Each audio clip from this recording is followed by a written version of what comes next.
İşiniz neçige tugaydi? 6'ga. Soat neçi bo'ldi? 6:12. 12 minut qarayding sen piyanista. Kimsizmi dadasi? Ha? Nechiga tugadi ishingiz? 6'ga. Soat nechi bo'ldi? 2 kechqurun. 2 kechqurun keladimi erkak begona? Mazza qilib kayfini chiqarib kelmaydimi? Ertalab kirib kelmaydimi uyga?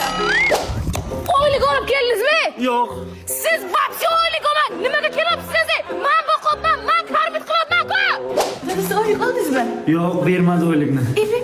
Umuman olmang. Agar bersa ham yuziga oting. Nimaga o'zi ishga ketyapsiz? Uncha ertalab 7 bilan turibsiz, qarasam. Obeddan keyin turing. Iloji bo'lsa umuman ishlamang. Bachalarni nanamnikiga uzatamiz. O'zi katta bo'lib qaytib keladi. Sizni ishlashingiz kerak emas. Biza nima uchun dadasi? Kayf. Alqot yo'qmi?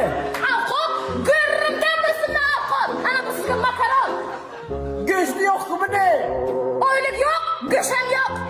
Alqot yo'qmi uyimizga? Bir qo'rinchangiz och qoldimi? Ha? O'zimni qo'rinchangizga. Nanamga o'zi alloh qilaman. Dadam kelib restoran qurib beradi dadajonisi. Bo'lsin. Kayf-ku.